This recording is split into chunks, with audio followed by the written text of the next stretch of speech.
নমস্কার, শুভ সন্ধ্যা and welcome to lakh টাকার লক্ষ্মী লাভ season 2 co-powered by sunrise মশলা।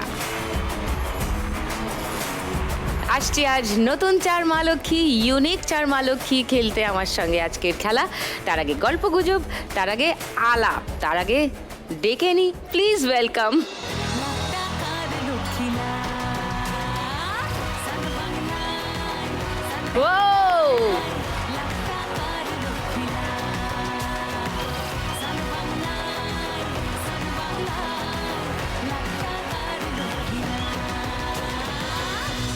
নমস্কার দিদি, কেমন আছেন? নমস্কার নমস্কার, ভালো আছি। তোমরা কেমন আছো? আমরা ভালো আছি। আচ্ছা, একটু আলাপ করি সবার সঙ্গে। অনুমনা, নমস্কার। নমস্কার সুদীপ্তাদি, আমি অনুমনা কুণ্ডু বলছি। আমি পশ্চিম মেদিনীপুর রাজাবাজার মেদিনীপুর থেকে এসেছি। আচ্ছা, আমি একজন গৃহবধূ এবং তার সাথে একটা মুদি দোকান ছিল, কিন্তু টাকার অভাবে বন্ধ হয়ে গেছে। বন্ধ হয়ে গেলে আবার খুলে যাবে, অসুবিধা কি আছে? ঘরে কোনো কাজ নেই? আছে, মা বাবাকে দেখি, ছেলে একটা আছে স্পেশাল চাইল্ড। আমি নিশ্চয়ই ডিটেলে শুনবো। সুমনা, নমস্কার। নমস্কার সুদীপ্তা দিদি, আমি সুমনা হালদার, নদিয়া জেলার কৃষ্ণনগর থেকে এসেছি। আচ্ছা। আমি একজন গৃহবধূ এবং স্টুডেন্ট, ক্লাস 11-এ পড়ি। সেই গল্পটাই 11-এ পড়ো? 11-এ পড়ি বলতে আমার বিয়ে হয়ে যায় 13 বছর বয়সে। সেই গল্পটাই আপনার সাথে শেয়ার করি। আমি নিশ্চয়ই ডিটেলে শুনবো তোমার কথা। সোমা, নমস্কার। নমস্কার সুদীপ্তাদি, আমি হুগলির আরামবাগের কালীপুর থেকে আসছি। আমি একটা কস্টিউম জুয়েলারির প্যাকেটিংয়ের কাজ করি। এরপর আমি এই 2 বছর একটু অল্প কিছু টাকা নিয়ে আমি শাড়ির বিজনেস করছি। সাইকেল নিয়ে আমি পাড়ায় পাড়ায় শাড়ি বিক্রি করি। তো এই বুদ্ধিটা কোথা থেকে পেলে? এই বুদ্ধিটা পেয়েছি আমি আপনার এই শো দেখে। সিজন 1-এর এক দিদিভাই এসেছিলেন, খুবই অল্প টাকা নিয়ে যে বিজনেস শুরু করেছিলেন। তারপর ওই দিদিভাইকে দেখার পর আমারও ইচ্ছা হয় যে আমিও কিছু একটা করতে চাই। ছেলে মেয়ের পড়াশোনা আছে, ওদের স্কুল থেকে আনার পর আমি এই শাড়ি নিয়ে আমি পাড়ায় পাড়ায় বেরোই।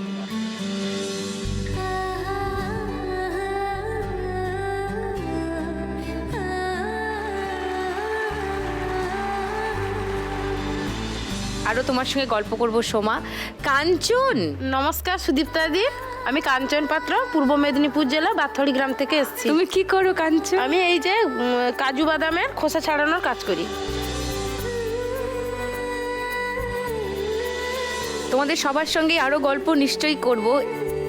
তাহলে খেলা শুরু করি। হ্যাঁ। চলো, ফার্স্ট রাউন্ডের আজকের খেলা টাকা ওড়ে দেখো ধরে।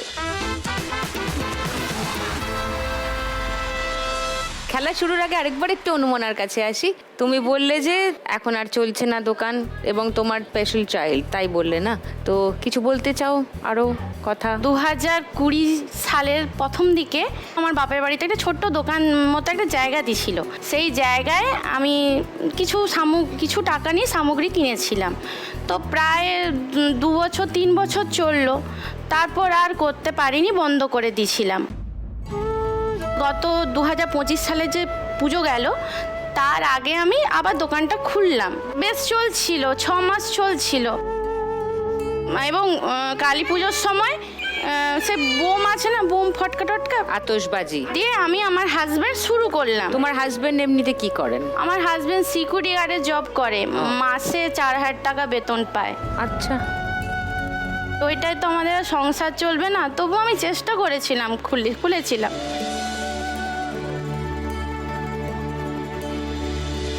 আমি নিজের কিছু টাকা দিয়ে এগুলো আমি নিজে আঁকি,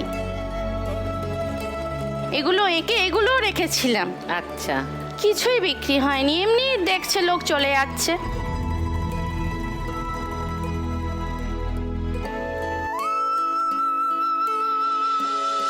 তো তোমার হাজবেন্ড সিকিউরিটি গার্ডের কাজ করেন, হ্যাঁ। আর তুমি তোমার ছেলেকে সামলাও। হ্যাঁ, তোমার ছেলের কি সমস্যা?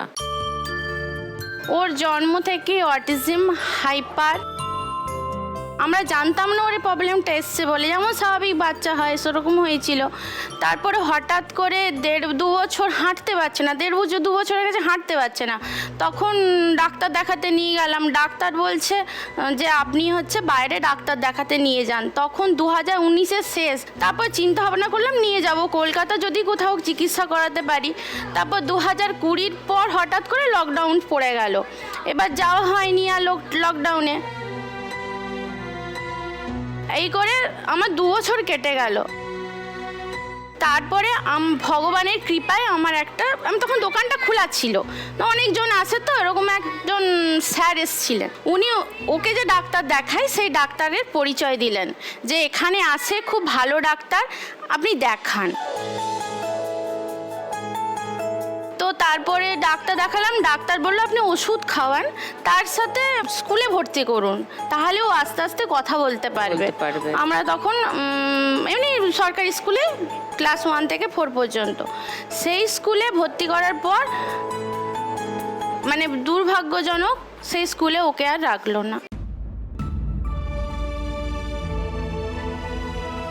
আসলে বাকি বাচ্চারা তো এতটা অ্যাওয়্যার নয়, তারা ঠিকঠাক করে রিয়্যাক্ট করবে না, বাচ্চার বাবা মারা অ্যাওয়্যার নয়, সব থেকে বড় কথা স্বাভাবিক বাচ্চাদের বাবা মারা জানেই না যে অটিজম কি, অটিজম আক্রান্ত একজন শিশুকে কিভাবে হ্যান্ডেল করতে হয়। খুব কষ্ট হয়েছিল তখন যখন ওকে স্কুল থেকে বার করে দিয়েছিল।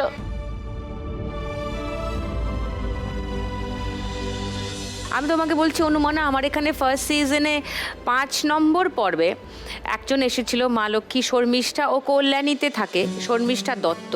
ওর নিজের সন্তান অটিস্টিক এবং ও অটিস্টিক বাচ্চাদের নিয়েই কাজ করে। যে জার্নির মধ্যে দিয়ে আমি গেছি সেটা যাতে আর কারোকে ফেস না করতে হয়, সেই জন্যে তো আমি চেষ্টা করব যে অটিজম একটা সেন্টার করার, একটা ভালো জায়গা করা যেখানে ওরা নিজের ক্যাপাসিটি অনুযায়ী স্বাবলম্বী হওয়ার চেষ্টা করবে। তুমি যদি পারো এখান থেকে নাম্বার নিয়ে গিয়ে শর্মিষ্ঠার সঙ্গে যোগাযোগ করো। কিছুদিন আগে আবার একটি রোগ ধরা পড়লো, খিচুনি মৃগী। ও, সেটা ওকে চোখে দেখতে পারি না।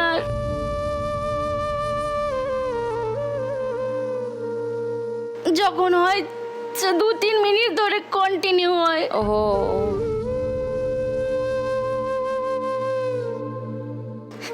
সেটাই খুব কষ্ট পাচ্ছি, ডাক্তারও কেউ কিছু বলতে পারছে না।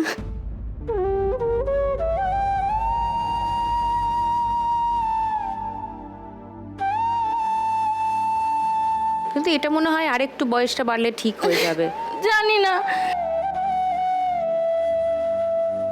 কত আশা করেছিলাম যে যাই হয়ে যাক, অটিজম থাকুক, যেভাবে হোক বড় করব, অন্তত মাধ্যমিক পর্যন্ত নিয়ে গিয়ে ওকে একটা ভালো জায়গায় দাঁড় করাবো। মাধ্যমিক শুধু না, অনেক দূর যেতে পারে অনুমানা, তোমার কোনো ধারণাই নেই। Autistic children are hyper active, super intelligent. ওদের মতো ছেলেদেরকে তো কেউ কাছে টেনে নেয় না, আমি নিজের চোখে দেখেছি দিদি।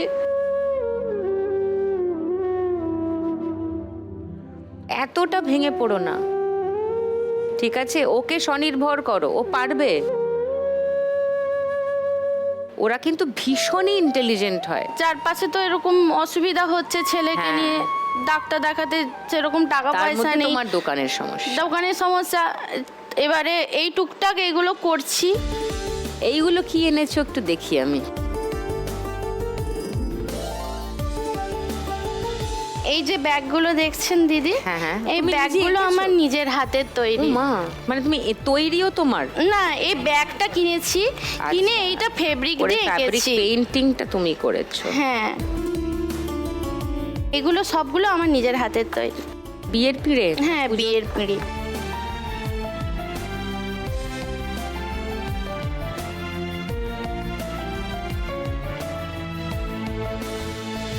দিদি, এটা আপনাকে গিফট হিসাবে দিলাম। আপনার কাছে আমার জিনিসটা স্মৃতি হয়ে থাকে। আমি স্মৃতি রাখতে পারি যদি তুমি আমাকে এটা বিক্রি করো।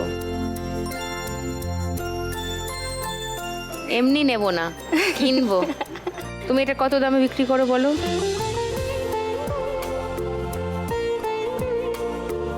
এটা আপনাকে 200 টাকায় দেবো। 200 টাকাই আমি তোমাকে দেবো, তারপর এটা আমি তোমার থেকে নেব।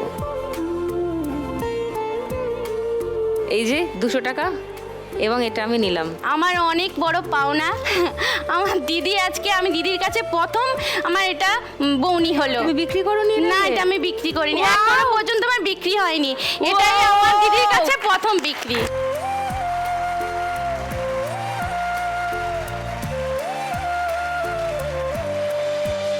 এবার বলো, আজকে 1 লাখ টাকা পেলে কি করবে? দোকানটা রিস্টার্ট করবে? দোকানটা আবার শুরু করব, হ্যাঁ। আর এইগুলো আরো স্টক বাড়াবো। হ্যাঁ, করো। আর তার সাথে আমার ছেলের ট্রিটমেন্টটা ভালোভাবে করব। চলো এবার খেলবে, এসো।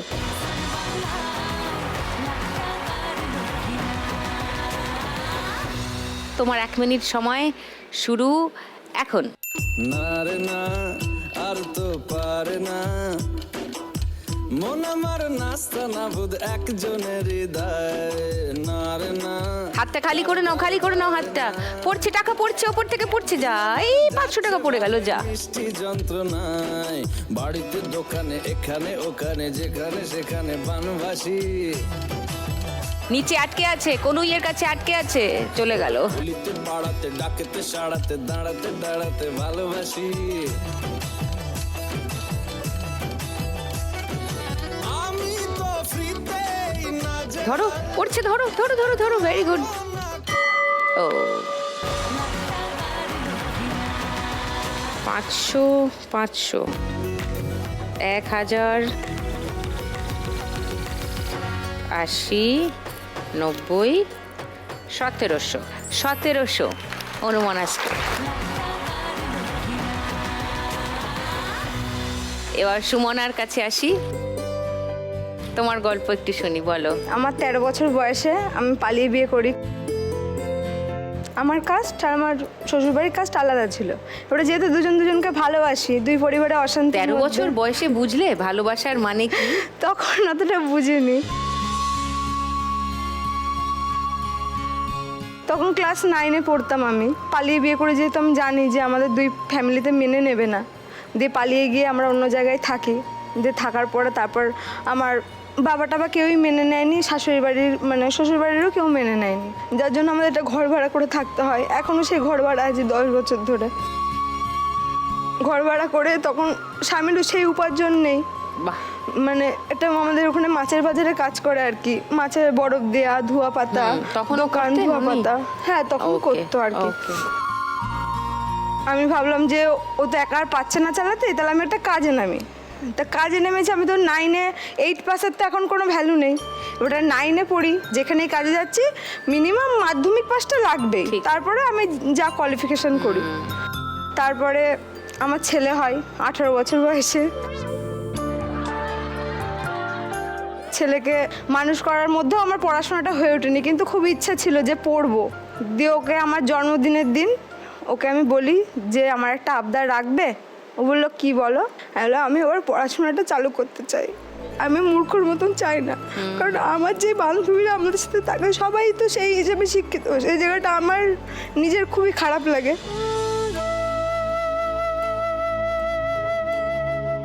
তখন ও বললো ঠিক আছে তুমি পড়ো, আমি কষ্ট করবো, তুমি পড়ো, তুমি যতদূর পড়তে চাইবে আমি তোমাকে ততদূরই পড়াবো।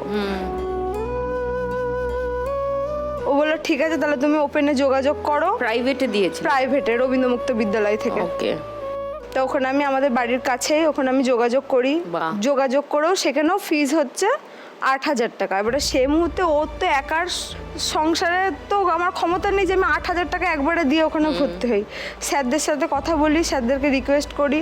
স্যাররা বললো ঠিক আছে তোমার যখন এত কষ্ট, তোমার এত পড়তে ইচ্ছা করছে, তুমি তাহলে 1,000 টাকা দিয়ে অন্তত ভর্তিটা তো হয়ে যাও, তারপরে আমরা দেখছি তোমাকে আমরা সাহায্য করব। আমি গিয়ে ভর্তি হয়ে এলাম। তারপর আমাদের 1.5 বছর টাইম লাগে আর কি মাধ্যমিকটা দিতে ওপেনে। তার মধ্যে কিছু কিছু স্যার বললো ঠিক আছে তুমি যেমন যখন পারবা 200, 300, 400, 500 যেমন তুমি পারবা, তুমি আমাকে সেইভাবেই শোধ করো, তোমার যখন এত পড়াশোনার ইচ্ছে। সেইভাবেই শোধ করি। সেখানেও আমার এখনো পেমেন্ট বাকি আছে। আমি পাশ করি মাধ্যমিক, ফার্স্ট ডিভিশনে পাশ হই দিদি, 498 নাম্বার পেয়ে। লাভলি।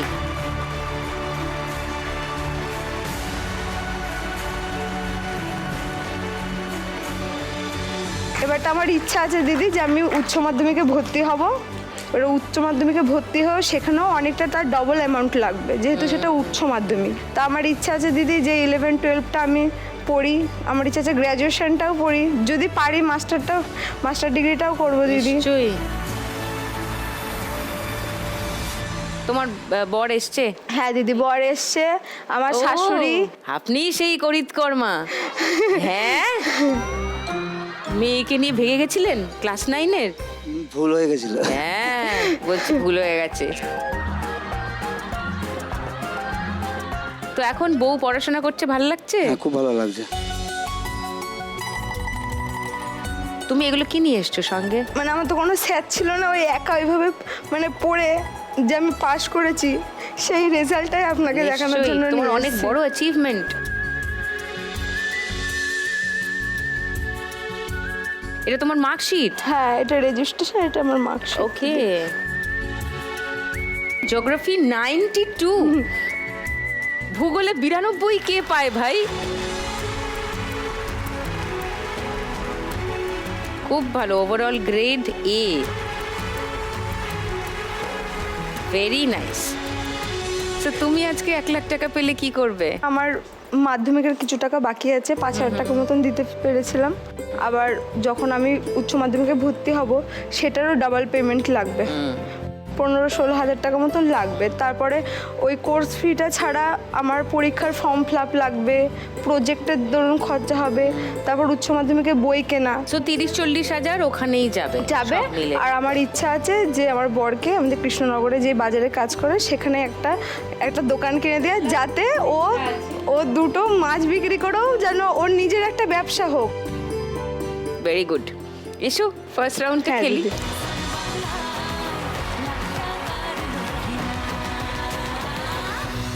তোমার 1 মিনিট সময় শুরু এখন। লুকোচুরি খেলতে নেমে যাচ্ছি গেমে, খাচ্ছি খাবি বিনা 500 টাকা ধরো, 500 টাকা ধরো। চিড়িয়া কোথায় আছে ঘাপটি মেরে বলবে কে রে, সিরিয়াস কেস খেয়েছি আজ। হাতটা খালি করে নাও।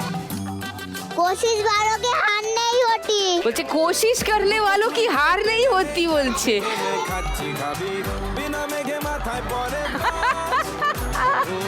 চিড়িয়া কোথায় আছে ঘাপটি মেরে বলবে কে রে, সিরিয়াস কেস খেয়েছি আজ।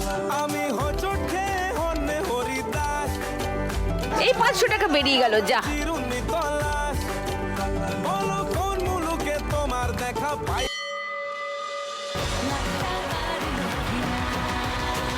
200, 400, 600, 1220, 30, 1230 সুমনার স্কোর। এবার সোমা, গয়নার প্যাকেজিং তোমার কত দিনের কাজ? 5 বছর ধরে করছি, এটাতে তো বেশি ইনকাম হয় না। এই যে 12টা বক্স আছে, 12টাকে ফিটিং করতে হবে। এই বাক্সটা 1.5 টাকা দেবে আমাকে। 1.5 টাকা পাবে। এটাতে অনেক খাটনিও হয়, সময়ও চলে যায়। তারপর তুমি এই শো দেখে ঠিক এই করলে শো যে দেখে তুমিও আমি ঠিক কিছু করেছি করবে। আমি হ্যাঁ। আরো কিছু করতে চাই। তারপরে এটাও বা কতদিন হলো? এটাই 2 বছর করছি।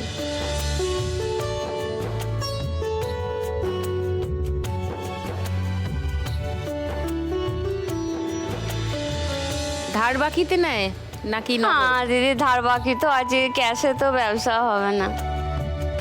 অর্ধেক থাকে, অর্ধেক দেয়, এইভাবেই আমার চলে যায়।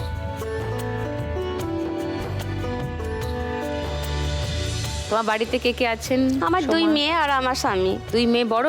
হ্যাঁ, একজন ক্লাস 9-এ পড়ে আর একজন পিপিতে। ওরে বাবা, ওই গোল গোল চোখ করে তাকিয়ে আছে। ও, তোমার নাম কি গো? रोहिणी घरोई।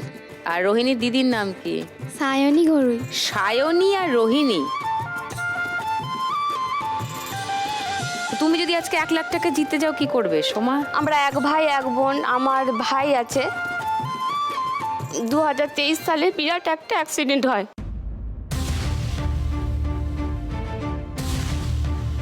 টিউশন পড়াতো, সাইকেল নিয়ে যাচ্ছিল, একজন মানে ড্রিঙ্ক করে মোটরসাইকেলের হ্যান্ডেলটা পুরো ডান দিকে এই বুকের এই সাইডে লাগে।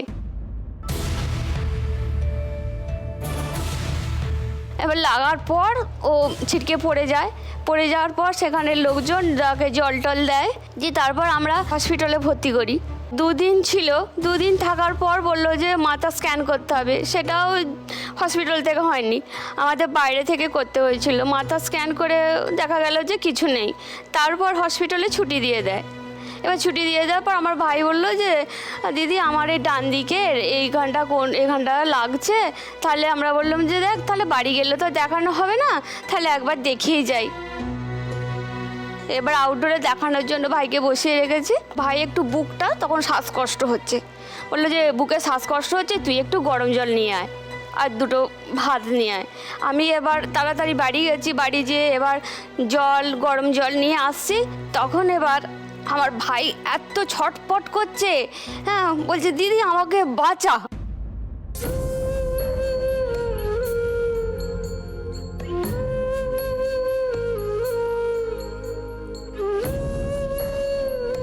ওই রকম কন্ডিশন থেকে আমরা আর হসপিটালে ঢোকানি, যেহেতু ছুটি হয়ে গেছে। ভাই বলছে দিদি আর আমাকে হসপিটালে ঢোকাস না। আমরা তাড়াতাড়ি আমার একটা নার্সিংহোমে ভর্তি করি। নার্সিংহোমে ভর্তি করার পর সঙ্গে সঙ্গে আইসিইউতে দিয়ে দেয়। আইসিইউতে মানে যা করছে, মানে এক্ষুনি মানে দমটা শেষ হয়ে যাবে। শুধু বলছে আমার বুকটা বিশাল কষ্ট হচ্ছে, বিরাট কষ্ট হচ্ছে, বুকে বিরাট চাপ লাগছে, শ্বাস প্রশ্বাসে বিরাট কষ্ট হচ্ছে। এরপর ওই সারাদিন ওখানেই রইলো। বললো যে ওকে একটা সার্জারি করতে হবে। সেই দিনে সকাল 12টা থেকে আর রাত 12টায় এখানে কলকাতায় আনা হয়। আর ওখানে নার্সিংহোমে চার্জ নিয়েছিল 33,000 টাকা। যে অ্যাম্বুলেন্সটা আসবে সেটা নিয়েছিল 18,000 টাকা। ওর এতটাই খারাপ অবস্থা ছিল যে ওকে আইসিইউতে দিতে হবে, কিন্তু আইসিইউ বেড ফাঁকা ছিল না।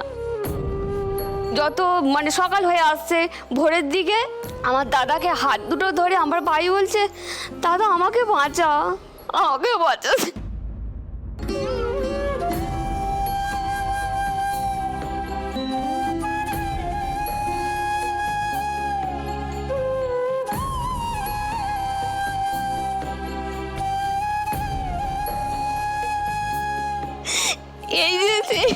এই যে সেদিনের যে কষ্ট আজও আমার কানে ভাসে। এখন তোমার ভাই ঠিক আছে? এখন মোটামুটি ঠিক আছে, পুরোটা এখন সুস্থ। কি হয়েছিল সেটা জানা গেছে? হ্যাঁ, এখানে মানে এই বুকের এই দিকটা রক্তটা পুরো ব্লাডটা পুরো সাদা হয়ে গেছিল।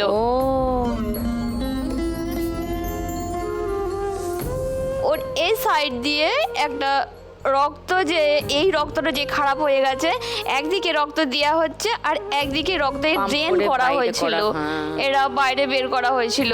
ওই বের করার পর 2 মাস আইসিইউতে ছিল। 2 মাস? 2 মাস পর ওই আবার নর্মাল বেডে দিল। তো এখন তোমার ভাই অনেক বেটার, তাই তো? এখন বেটার, মানে ওঠা হাঁটা করতে পারে? হ্যাঁ, চড়া হাঁটা করতে পারে। এবার 2 বছর ডাক্তার পুরোপুরি রেস্ট বলেছিল, প্রায় এই 2 বছর হতেই যাচ্ছে। কিন্তু এবার ঘর বাড়ির যে পরিস্থিতি, টাকা পয়সা তো নেই। যে আমার বাবার যে জমি ছিল সেই জমি পুরো সব চলে যায়।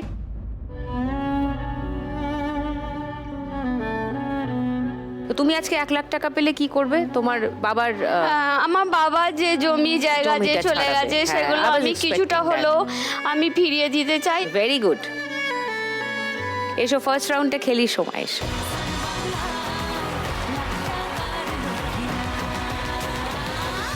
তোমার 1 মিনিট সময় শুরু এখন।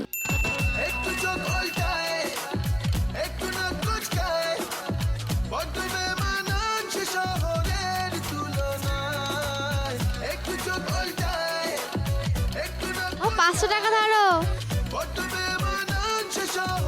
পড়বে, ওপর থেকে পড়বে।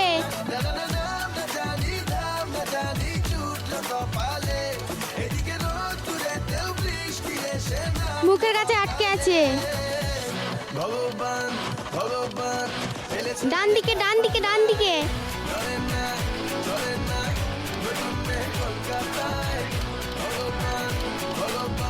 পড়ছে, ওপর থেকে ধরো ধরো। গেল, সব গেল। 500, 500, 1000, 1920 এখন অবধি হাইয়েস্ট সৌমার স্কোর। এইবারে কাঞ্চন, এই এতক্ষণে কাঞ্চন হাসলো, এতক্ষণ কাঞ্চনের মুখটা ছিল এরকম।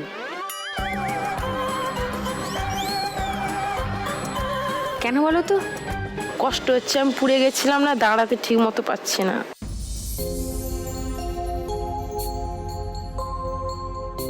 পুড়ে গেছিলে? হ্যাঁ, বিয়ের 3 মাস পর আমি পুড়ে গেছিলাম রান্না করতে করতে।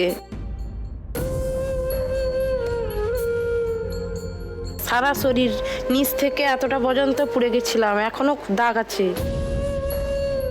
খুব কষ্ট হয়। এটা কি অ্যাক্সিডেন্ট নাকি? না, বাড়িতে রান্না করতে করতে আমি পুড়ে গেছিলাম। হ্যাঁ, সেটা কি অ্যাক্সিডেন্টালি হয়েছিল, মানে হ্যাঁ। ইচ্ছাকৃতভাবে কিছু হয়নি? না, তারপরে সেটা সারানো হয়েছে? 3 মাস পুরো বিছানা সজ্জা সেটা একদম। তো স্বাভাবিক। হ্যাঁ, একেবারে বিছানা সজ্জা, আমি হাঁটতেও পারতাম না, শুয়ে থাকতাম এক সজ্জায় একবারে। হ্যাঁ, দিয়ে বাপের বাড়িতে চলে গেলাম, নিয়ে যেতে সবাই বললো এ বাঁচবে না। আমারও কানে খুব শুনতে খারাপ লাগতো দিদি, সবাই বলতো এ বাঁচবে না, পুড়ে গেছে, পচে গেছে। দিয়ে আমার মনে জেদ জাগলো যে আমাকে বাঁচতেই হবে। দিয়ে বাপের বাড়িতে স্বামীও টাকা দিয়েছে, সুস্থ হয়ে গেলাম। সুস্থ হয়ে বাড়িতে আসলাম, দিয়ে বাড়িতে আসার পর মেয়ে হলো, মেয়ে হওয়ার পর আমার ছেলে হলো। ছেলেটা হয়ে 1.5 বছর থেকে ওর জ্বর হতো খুব, বিভিন্ন ডাক্তার দেখিয়ে কোনো কিছু রোগ ধরা পড়লো না। দিয়ে আমাদের বাড়ির পাশে মেডিকেলে, সেখানে একজন এই কলকাতার ডাক্তার থাকে, সে বললো ওকে বড় ডাক্তার দেখাতে হবে, ওর পেটে কিছু ইনজুরি হয়েছে। পেটে ইনজুরি? হ্যাঁ, সেখানে থেকে বললো যে ওকে কলকাতা নিয়ে যেতে হবে। এখানে নিয়ে এসে স্বামী স্ত্রী দুজন আসলাম। 1 মাস ধরে থেকে টেস্ট করে সব রকম দিয়ে বললো, ডাক্তারও বললো ওর কিডনিতে একটা টিউমার হয়েছে, ওকে বাদ দিতেই হবে।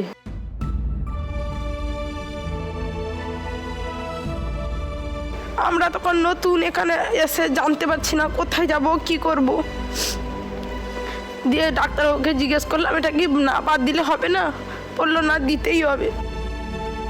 ছেলেকে নিয়ে দিদি কি কাঁদলাম আমরা।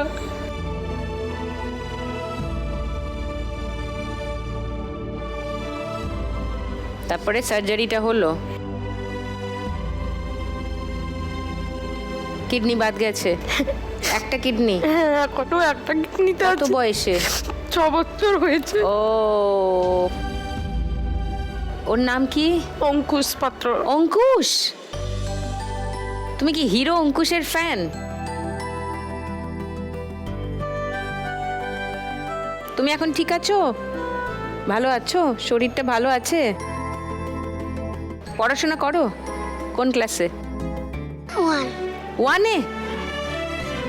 পাশে কে তোমার? বাবা? নমস্কার। নমস্কার। ও, উনি কি করেন তোমার বর? আমার স্বামী রাজমিস্ত্রি কাজ করেন। রাজমিস্ত্রির কাজ করে।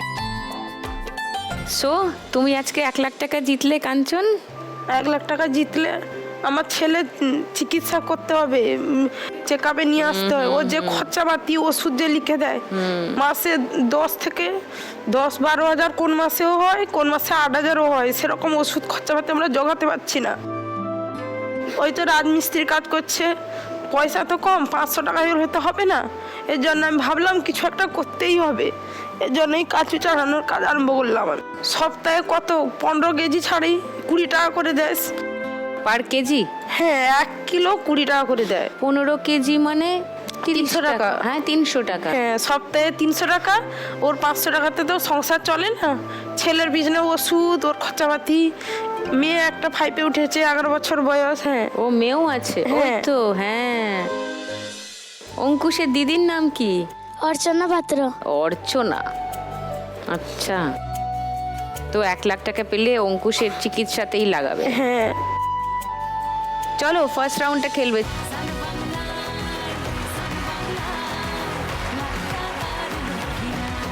তোমার 1 মিনিট সময় শুরু এখন।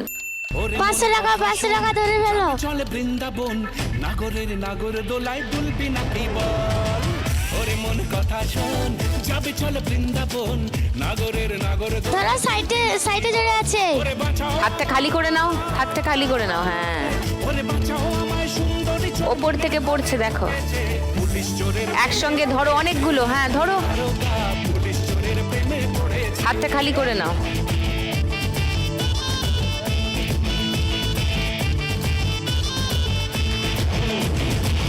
ওরে মন কথা শোন যাবে চল বৃন্দাবন নাগরের নগর দোলায় দুলবে নাকি বল ওরে মন কথা ধরো তাড়াতাড়ি। যাবে চল বৃন্দাবন নাগরের নগর দোলায় ওপর থেকে পড়ছে, ধরো ধরো, একসঙ্গে ধরো, অনেকগুলো ধরো। বলিও তারা না পেয়েছে বোকা তোমার পুলিশ ফেসেছে পরাণ আমার 500 টাকা ধরো। ও তারও আটকে আছে, টাকা আটকে আছে, টেনে নাও, টাকা আটকে আছে, টেনে নাও। হ্যাঁ, টানো টানো আরো। 500 টাকা গেল। ওপর থেকে পড়ছে, ওপর থেকে পড়ছে। উপর থেকে পড়ছে, তাড়াতাড়ি ধরে ফেলো। আগুন দু চোখে ফাগুন দিন রাতে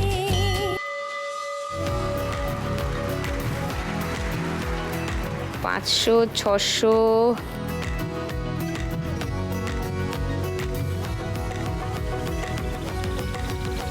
40, 50, 1150।